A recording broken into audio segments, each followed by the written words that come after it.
Can I ask you one question? Yeah. We were on Seth Meyers.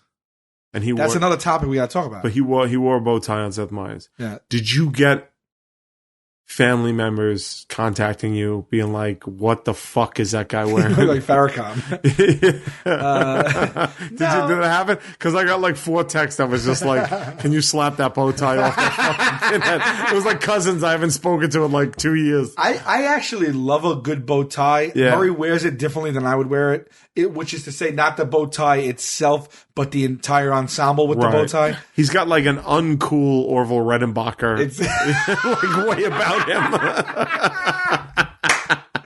Yeah, it's like the thing with Murr is that like the jacket's nice, the bow tie's kind of nice, but like I wouldn't wear that.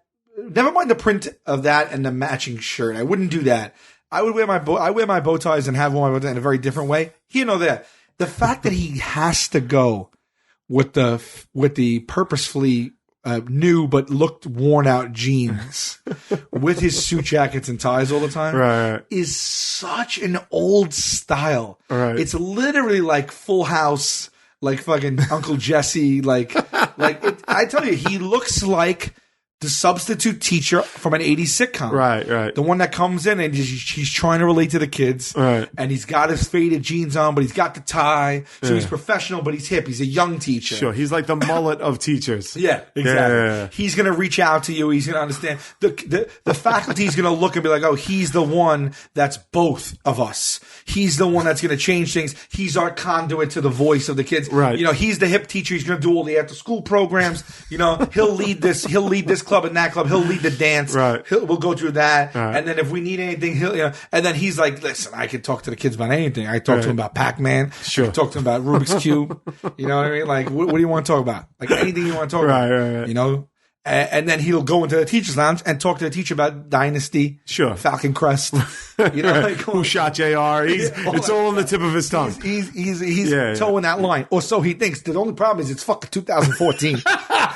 So, you know, that's the only problem. So the kid doesn't know the kids don't know what the fuck Rubik's Cube is. Right. And even the adults right now don't know what the fuck Dynasty is or Falcon Crest. Right. So, and they all agree on the bow tie.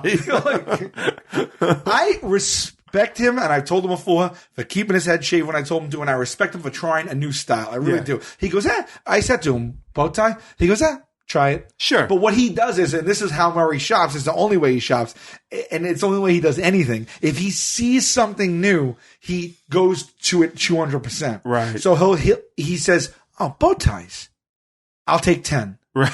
and then he wears a bow tie every day for 6 months. Right. And bow ties are his thing. Right. And then he's on to the next thing. Yeah. That's an admirable, there's very little room for error when you live like that, but it's not a bad way to go. I applaud him for taking the risk to try new things. Right. But sometimes it's a swing and a miss. Right. You know, sometimes I feel like he's playing baseball with a bat that has a fucking huge hole in it. So, what else? Another thing he's never lost is his Capizios, and the Capizio and jeans are a staple. It seems to be like if he's that cardboard cutout when you're a kid, where you could put different outfits on, like they're like paper outfits, and you fold the tabs over the back and you change the outfits.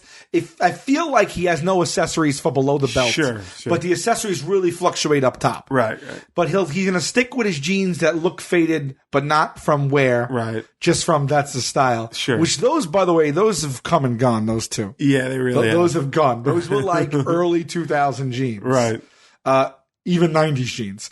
The Capizios, if you don't know what a Capizio is, Google it. The Capizio is a famous shoe.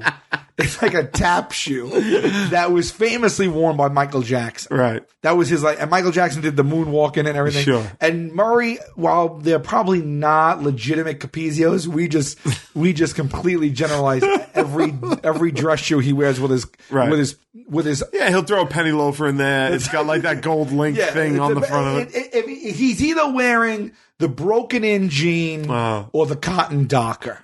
And whatever though, he's wearing Pleats McGee over there. He's gonna wear that loafer hard, right? And he has so many of them. And when he walks, it's like a cobbled like wooden shoe, and he comes clocking down the stage like a fucking Clydesdale. Right? But he owns it, but we call them Capizios. Right. And like Murray and his fucking Capizios. And Joe usually takes these shoes and just throws them like a fucking broken boomerang. That'll never come back. And it is so funny. Now,